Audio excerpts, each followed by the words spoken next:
श्रीराम.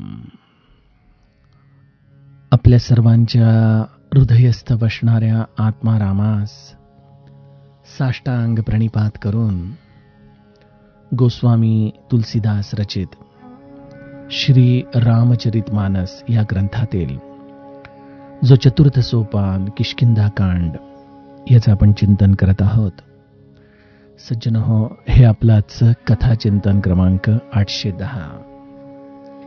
आपण गेल्या कथाप्रवाहामध्ये प्रभू रामचंद्रांना हनुमंतजी ब्राह्मण रूपामध्ये सन्मुख होतात इथपर्यंतचं कथानक बघितलं. प्रभू रामचंद्र आणि मारुतीरायाचा हा अत्यंत प्रेमळ संवाद आणि त्या संवादामध्ये असलेले वेगवेगळे पैलू आज हा आपल्या चिंतनाचा विषय आहे. आपण दुसऱ्या दोह्याचं गायन कालच्या कथा विभागात केलंय आणि त्यामुळे आपण आता थेट कथा प्रवाहामध्ये प्रवेश करूयात. सुग्रीवाच्या सांगण्यानुसार हनुमंत ब्राह्मण रूप धरून प्रभू रामचंद्र आणि लक्ष्मणाच्या समोर जातात, नतमस्तक होतात आणि त्यांना विचारू लागतात, को तुम श्यामल गौर शरीरा छत्री रूप फिरहूं बनबीरा. हे प्रभो, आपण हे असे श्यामल आणि गौरवर्णाचे क्षत्रिय रूप धारण करून या वनामध्ये का बरं विचरण करत आहात? कठीण भूमी कोमल पदगामी कवन हेतु बिचरहूं बनस्वामी. आणि तेही अनवाणी. या अशा कठीण भूमीवरून आपण अशा कोमल चरणांनी अनवाणी चालत आहात. काय कारण आहे आपण अशा वनामध्ये फिरण्याचं? सज्जनो, हनुमंत या समस्त व्यक्तित्वाला जर आपण या रामचरितमानसच्या आधाराने अभ्यासलं तर आपल्याला प्रथम टप्प्यापासून ते जिथपर्यंत म्हणून हनुमंताचा संवाद आहे तिथपर्यंत प्रत्येक ठिकाणी हनुमंताच्या संवादामधली संवेदनशीलता जाणवेल. बघा, त्याच्या प्रत्येक वचनामध्ये एक काकुळती आहे, एक आपुलकी आहे, एक विलक्षण निर्मळत्व आहे, एक सरळ भाव आहे.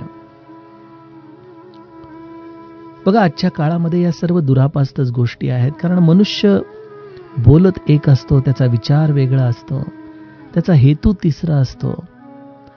या सगळ्यांमध्ये आपण देखील बऱ्याचदा संभ्रमित होतो की नेमकं या व्यक्तीला काय बोलायचंय, काय सांगायचंय. परंतु हनुमंताच्या जीवनामधलं हे एक अत्यंत सुंदर गुणधर्म जर आपण आपल्या आयुष्यामध्ये उतरवू शकलो तर अनेक गुंते आपले सहजपणे पार होऊ शकतात. बरं का, आपण म्हणाला पण व्यवहार करायचा आहे, मग सगळ्या गोष्टी कशा अशा स्पष्ट बोलायच्या. परंतु माझा हनुमंत केवळ या एकाच गुणधर्माच्या आधाराने प्रभू रामचंद्रांचा अत्यंत लाडका झाला. बघा, सुंदरकांडामध्ये प्रभू रामचंद्रांनी जेव्हा हनुमंताच्या मस्तकावरती हात ठेवला त्याआधी प्रभू रामचंद्र हनुमंताला किती मनापासून म्हणतात की तू जे माझ्यावरती उपकार केले आहेस त्याच्या ऋणातून मी मुक्त होऊ शकत नाही. हनुमंत अत्यंत तरगुळ होऊन भगवंताच्या चरणांवरती पडतो, म्हणतो, नाही, माझं रक्षण करा. त्राही त्राही आरती प्रभू सरन सुखद रघुबीर. अशा पद्धतीने प्रभू रामचंद्रांचा हा दास भगवंताला रक्षण करा, रक्षण करा अशी प्रार्थना करतो. सुखसंवाद होतो आणि त्या सुखसंवादाच्या शेवटी नाथ भगती अति सुखदायनी देहु कृपा करी अन पावनी. केवळ 2 वाक्यांमध्ये हनुमंत आपल्या आराध्याच्या जवळ काहीतरी मागतो. काय मागतो? नाथ भगती अति सुखदायनी.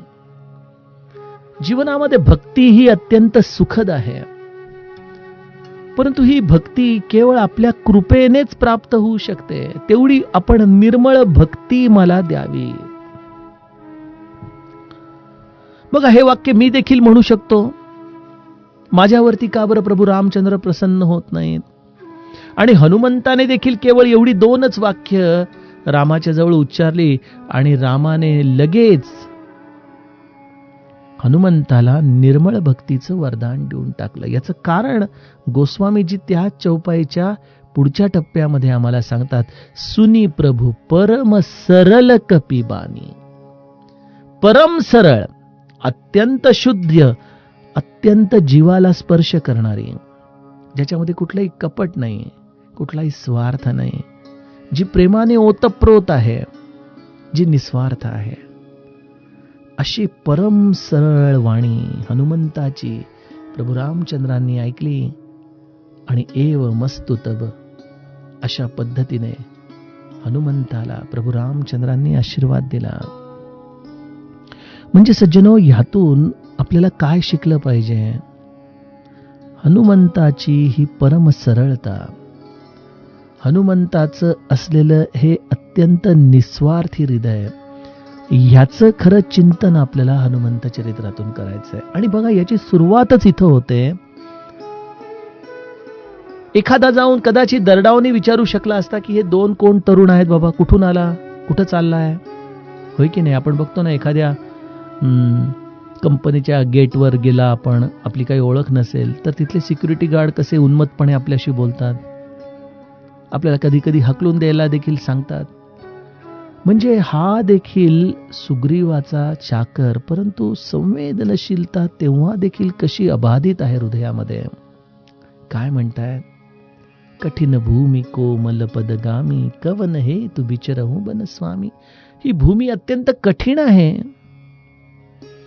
आपण असे अनवाणी आपले हे कोमल चरण या कठीण भूमीवरती घेऊन का बरं चालत आहात? आणि हो, मृदुल मनोहर सुंदर गाता, सहत दुसह बन आतप बाता.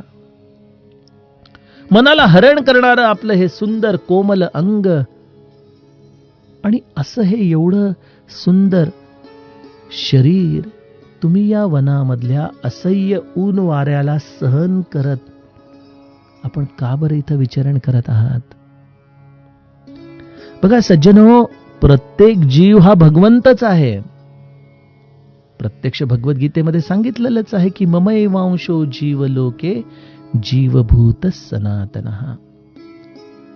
मी प्रत्येकाच्या हृदयामध्ये अंश रूपाने राहतो, परंतु या अंश रूपाने असलेल्या जीवाला भगवंत मानणं हे खरं सद्गुरूचं स्वरूप असतं. ही संवेदनशीलता म्हणजे सद्गुरू आहे. ब्रह्मानंद महाराज उगीच नाही म्हणून गेले की माझे सद्गुरू राव मारुती अवतार, कोणीही संदेह धरू नये. कारण या मारुती रायासारखी संवेदनशीलता श्री महाराजांच्या जीवनात होती.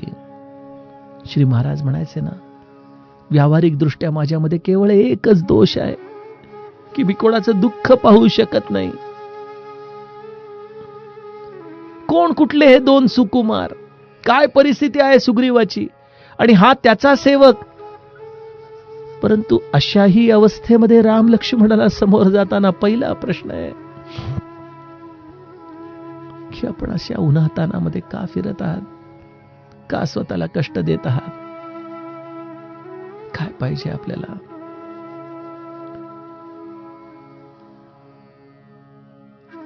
आणि त्यामुळे श्री महाराज देखील आल्या गेलेल्याला पोटभर खाऊ घालायचे, त्याचं सांत्वन करायचे, आणि मग त्याला रामनामाची दीक्षा द्यायचे, मग त्याला रामनामाचं महत्व सांगायचे.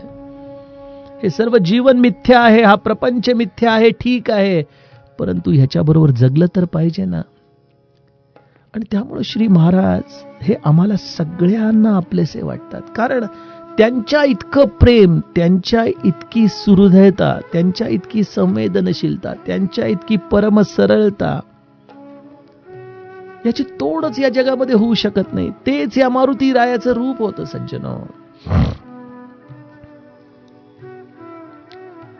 आणि मग रूपाच्या आत दडलेल्या स्वरूपाचं गुणगान हनुमंत प्रभू रामचंद्रांच्या समोर करतोय की तुम तीन देव मह को, नर नारायण की तुम दो. हे प्रभु, अब आपल्या या सुंदर कांतीकडे पाहून, आपल्या चेहऱ्यावरचं हे तेज पाहून, आपलं हे संपूर्ण व्यक्तित्व पाहून माझ्या अंतरंगामध्ये मला वेगवेगळे भाव प्रगटतायत. स्वामी, आपण ब्रह्मा विष्णू महेश यांच्यापैकी तर कोणी नाही ना? का आपण नरनारायणाचीच ही जोडी या भूमीवरती विचरण म्हणून करत आहात? आपण बघा, बद्रिकाश्रमाला नरनारायणाचं हे एक सुंदर महात्म्य आपण ऐकतो. प्रत्यक्ष भगवंतच परमात्मा आणि भक्त या रूपाने प्रगटला. त्याप्रमाणे राम आणि लक्ष्मण या नरनारायणाच्या जोडीमध्ये फिरतायत. का ब्रह्मा विष्णू महेश यांच्यापैकी कोणी? बघा सज्जनो, सद्गुरूचं दुसरं लक्षण आपल्याला या चरणामधून सापडतं की आलेल्या प्रत्येकामध्ये मी माझा रामच पाहिला. हनुमंताच्या मनामध्ये शंका देखील आली नाही. म्हणजे सुग्रीव जो इतका भयभीत आहे, जो प्रत्येक गोष्टीमध्ये साशंक आहे, परंतु हनुमंत त्याच्या सेवेमध्ये असूनही त्याच्या या निरागसतेमध्ये, त्याच्या या परम सरळ बुद्धीमध्ये कुठेही भेद झालेला नाही. मंगलाचरणामध्ये सुरुवातीची एक चौपाई स्मरणामध्ये येते की बिधी बस सुजन कुसंगती परई. जर प्रारब्धवश एखादा सज्जन कुसंगतीमध्ये जरी पडला तरी तो आपल्या स्वतःच्या सद्गुणांना कसा सांभाळतो, जसा सर्प आपल्या मण्याला सांभाळत असतो, त्या पद्धतीने कुसंगतीमध्ये देखील सज्जन आपल्या सद्गुणांना सांभाळतो. इथं सुग्रीवाची कुसंगती असं म्हणणार नाही, परंतु परिस्थितीने अत्यंत हतबल झालेला आहे सुग्रीव. आणि अशा हतबलतेमुळं सतत प्रत्येक गोष्टीमध्ये संशय घेऊन राहणारा, ज्याला कधीच ही परमसरळता हनुमंताची कळालीच नाही, परंतु हनुमंत त्याच्या संगतीमध्ये त्याची सेवा करत राहिलाय, परंतु त्या सेवेमध्ये त्याने आपल्या स्वतःचं निजत्व सोडलेलं नाही.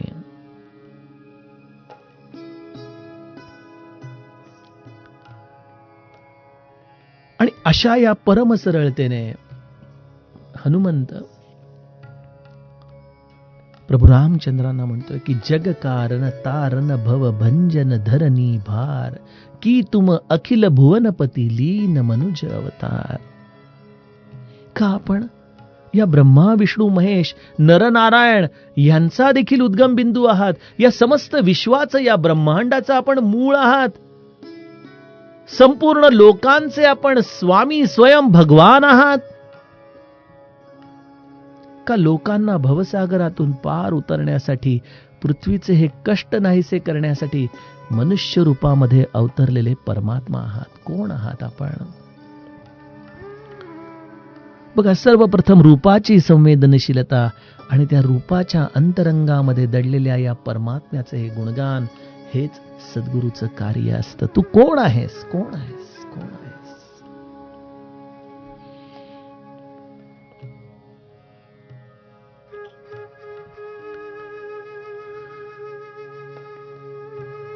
हनुमंताने प्रभू रामचंद्र आणि लक्ष्मणाला हे अत्यंत सुंदर प्रश्न विचारलेले आहेत. प्रभू रामचंद्र हनुमंताच्याकडे पाहतात आणि त्याच्या या परम सरळ वाणीचा हे एक विलक्षण, हृदयाला भिडणारी ही वचनं ऐकून प्रभू रामचंद्र देखील आपली ओळख सहजपणे हनुमंताला सांगू लागतात. बघा, हा परम सरळ स्वभाव असतो ना, हा आपल्याला असं वाटतं की व्यवहारामध्ये अपायकारक ठरेल, परंतु अगदी या रामायणामधल्याच व्यवहाराचा जर आपण 2 उदाहरणं घेतली तर आपल्या लक्षात येईल की कर्माचा सिद्धांत हा निश्चितपणे आपल्या आयुष्यामध्ये लागू पडतो. कसा? इथं हनुमंताने हे ब्राह्मण रूप घेऊन रामाला जाऊन प्रश्न विचारला की आपण कोण आहात? आपण ब्रह्मा विष्णू महेश आहात का? आपण जगताचे मूळ कारण आहात की आपण नरनारायण आहात? आपण कोण आहात? की परम सरळ वाणीच्या आधाराने हनुमंताने रामाला पृच्छा केली. आणि तेच ब्राह्मण रूप धरून जेव्हा ते बिभीषणाच्या दारामध्ये गेले, तेव्हा एक राक्षस, एक रावणाचा भाऊ देखील हनुमंताच्या या ब्राह्मण रूपाकडे पाहून त्यांना काय विचारतोय की तुम हरिदासन मह कोई, मोरे हृदय प्रीती अति होई, की तुम रामुदीन अनुरागी, आयहु मोही करन बड भागी. आपण कोण आहात? भगवंताचे दास आहात का कोणी? अहो, तुम्हाला पाहिल्यानंतर माझ्या हृदयामध्ये किती आनंद होतोय. एका राक्षस कुळातल्या बिभीषणाच्या हृदयामध्ये हनुमंताच्या या ब्राह्मण रूपाने आनंद निर्माण झाला. बिभीषण पुढे जाऊन म्हणतो की तुम राम दीन अनुरागी, का तुम्ही प्रत्यक्ष रामच आहात? माझ्यावरती अनुग्रह करण्यासाठी आपण आलेला आहात. याचा साधा अर्थ व्यावहारिक पातळीवर तर घेतला तर आपण आपल्या जीवनामध्ये अत्यंत परमशुद्ध, परमसरळ, निष्कपट वाणीने कर्म करत राहावं. तुम्हाला तुमच्या जीवनामध्ये समोर राक्षस जरी आला, राक्षस कुळातला जरी कोणी आला, तरी देखील तुमच्या कर्माचं तुम्हाला तसंच परमसरळ वाणीमधून फळ देतो. आणि त्यामुळे व्यवहाराच्या आधाराने देखील सज्जनो निष्कपट व्हा, परमशुद्ध मनाने राहा. भगवंताला हे सगळ्यात प्रिय आहे. भगवंत तुमच्या संख्येमध्ये, तुमच्या माळांमध्ये रमेल असं तुम्हाला वाटतं का? त्या माळांच्या आधाराने, त्या स्मरणाच्या आधाराने तुमची झालेली चित्तशुद्धी, तुमचं झालेलं निरागस मन, आणि त्या निरागस मनाला जसं आईशिवाय दुसरं कोणी नको असतं, त्याप्रमाणे ज्याला केवळ भगवंत हवा आहे, अशा मनाचा भोगता आहे भगवंत.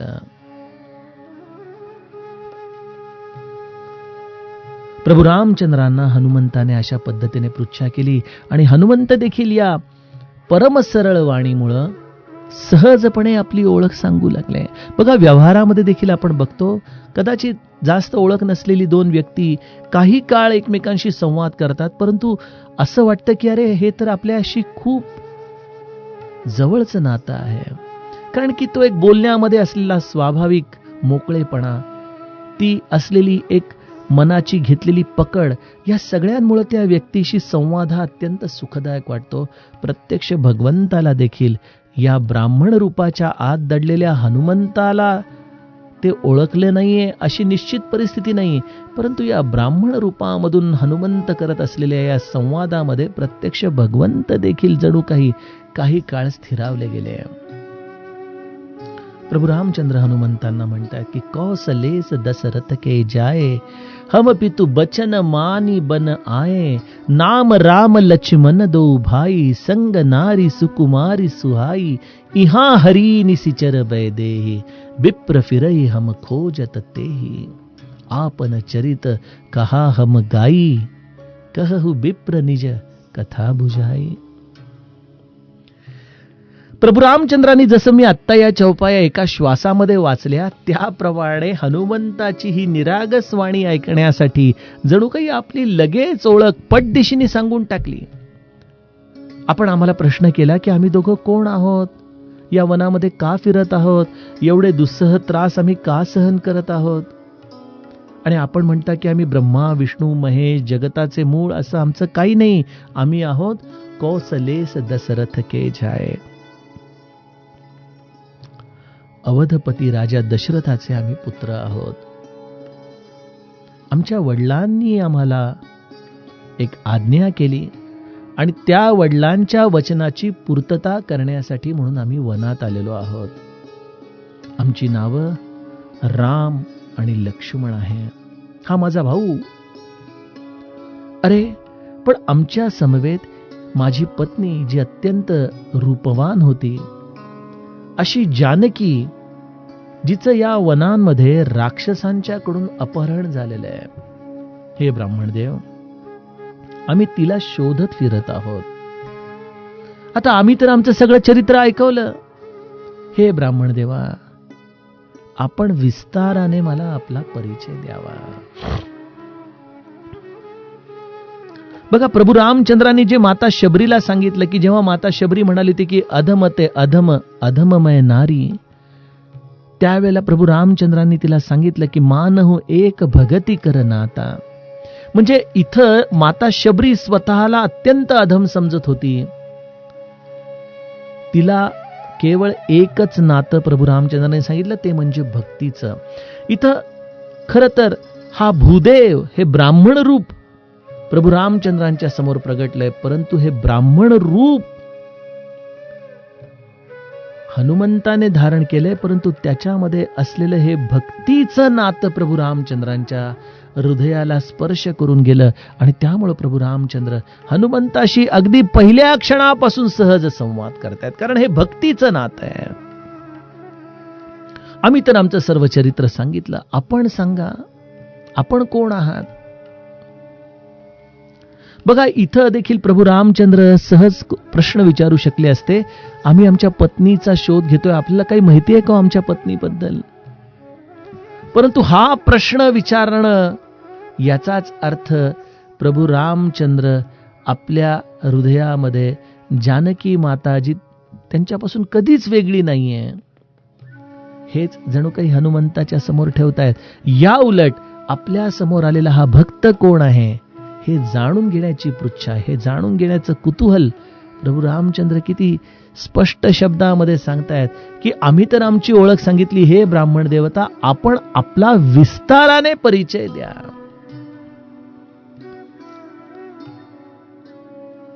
विस्ताराने परिचय, की जेणेकरून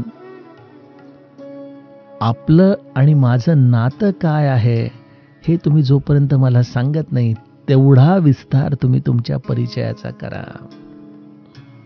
आणि इथं स्वतः परमात्मा असूनही स्वतःला भगवंताने कसं मनुष्य रूपामध्ये ठेवलेलं आहे. आम्ही केवळ दशरथाचे पुत्र आहोत, आमच्या पत्नीच्या शोधात फिरणारे. बघा सज्जनो, परमात्मा देखील आमच्या जीवनामध्ये अशाच पद्धतीने अवतीभोवती घुटमळत असतो. आम्हाला लोकांसी रूप न कळेची मनुष्य वाटे, अशी आमची अवस्था असते. त्यामुळं श्री महाराजांना देहामध्ये असताना कोण ओळखू शकलं? कोण ओळखू शकलं? प्रत्येकाला वाटलं की हे काहीतरी सांसारिक त्रासापायी म्हणा किंवा काही वेगळ्या ध्येयापायी म्हणा आपल्या घरातून बाहेर पडले आहेत.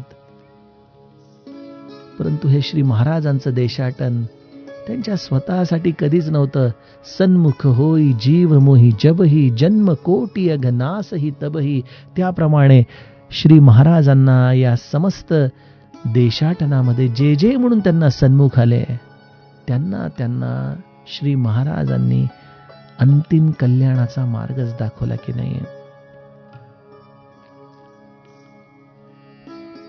हेच परमात्म्याचं रूप आम्हाला कळू शकत नाही. हनुमंताला देखील प्रथम भेटीमध्ये ते रूप कळू शकलं नाही.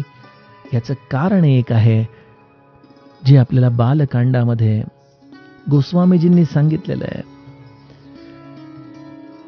गोस्वामीजींनी जो आपण याज्ञवल्क आणि भरद्वाज संवाद ऐकतो, त्यामध्ये एक अत्यंत सुंदर चौपाई रचली की सारद दारू नारी समस्वामी, राम सूत्रधर अंतरजामी.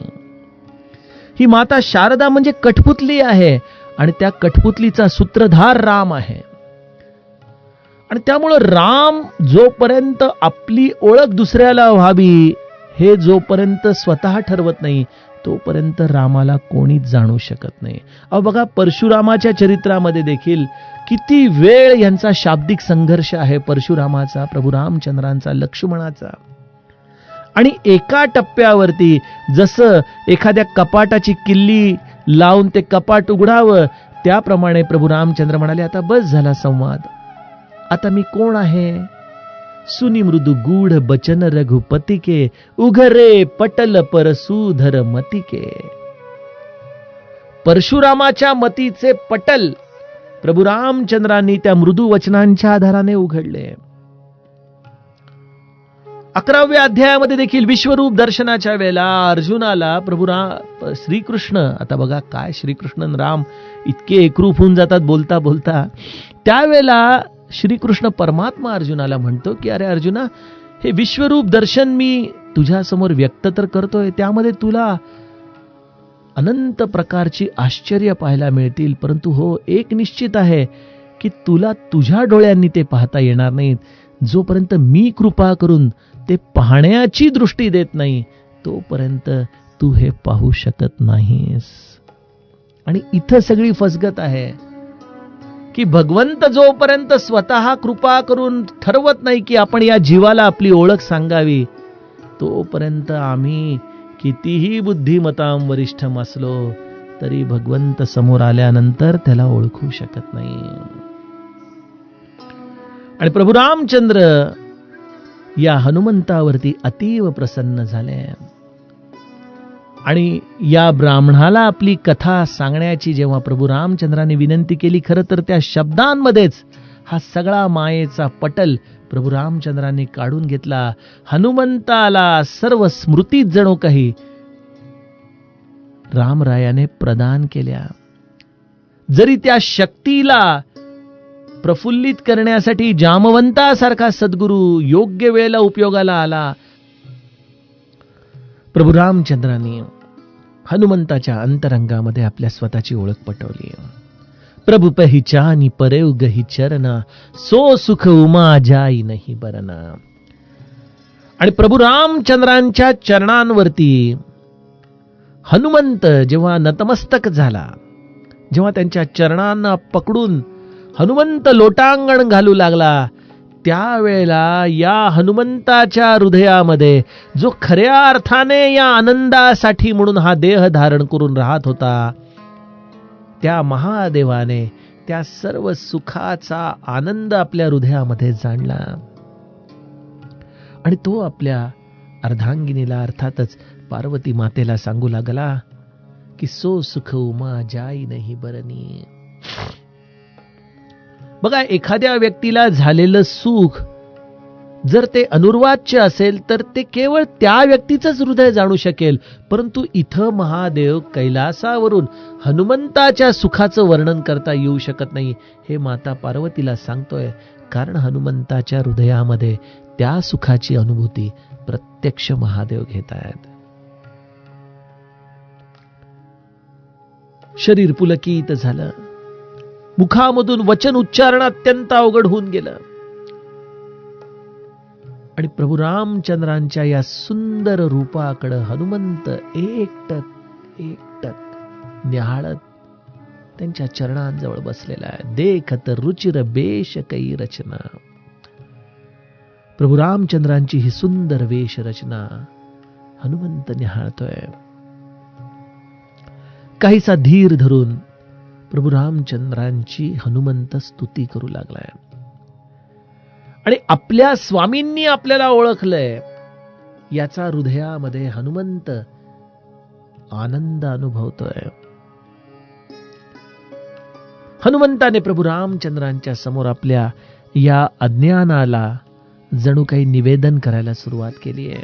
मोर न्याव मैं पूछा साई, तुम पूछहु कस नरकी नाही.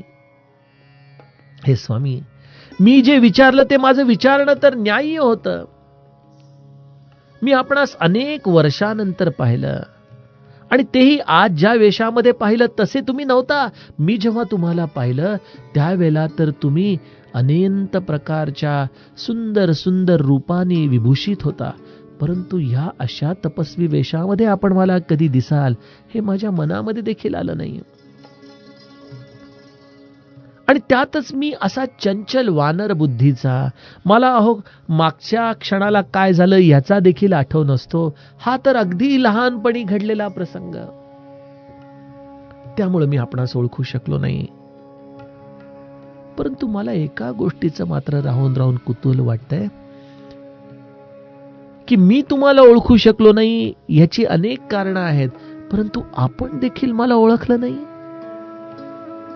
आपण मला एका सामान्य मनुष्याप्रमाणे विचारताय की आपली ओळख विस्ताराने सांगा.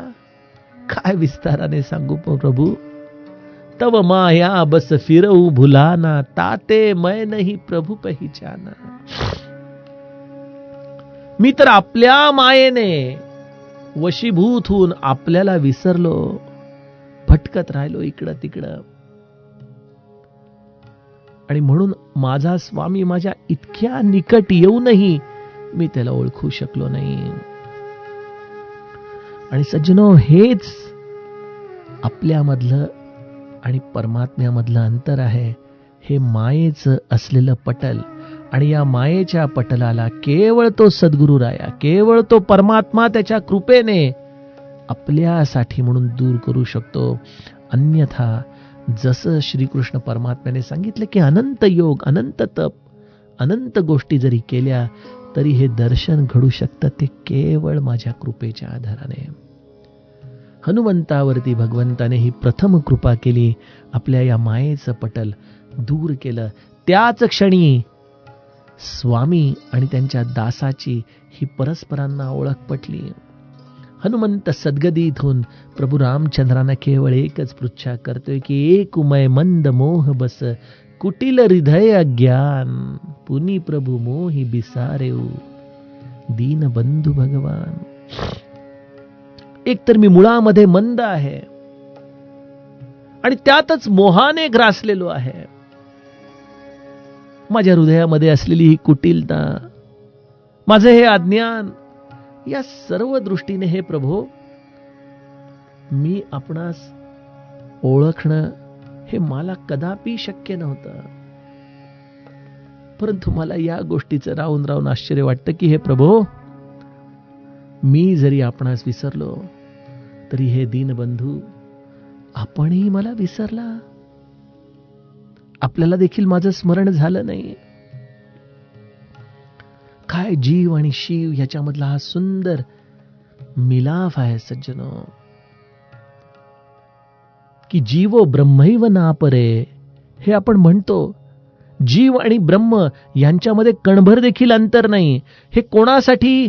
जीवासाठी सांगत असतो की ब्रह्मापेक्षा तू वेगळा नाहीस.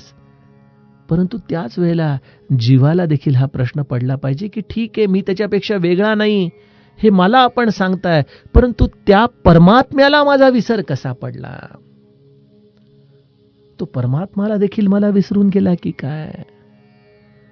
या मी आणि तू ह्यामध्येच असलेलं हे सर्व आमच्या जीवनामधलं साधन आणि या मी तूपणाचा लय होणं हीच परमात्म्याची पूर्ण कृपा. सज्जनो, अशा रीतीने प्रभू रामचंद्रांचं आणि मारुती रायाचं या ऋष्यमुख पर्वताच्या पायथ्याशी भेट झालेली आहे. केवळ भेट नाही, हृदय मिलन झालेलं आहे. आणि खूप दिवसाचे असे हे जणू काही स्वामी आणि त्यांचा हा परमदास यांची भेट झाली. आणि यातून एका सुंदर चरित्राच्या दिशेने आता जो प्रवास सुरू होणार आहे, प्रभू रामचंद्रांना हनुमंत सुग्रीवाकडे घेऊन जाणार आहे. सज्जनो, त्या कथा विभागाचं चिंतन आपण उद्याच्या कथा प्रवाहामध्ये करूयात. जानकी जीवन स्मरण जय जय राम.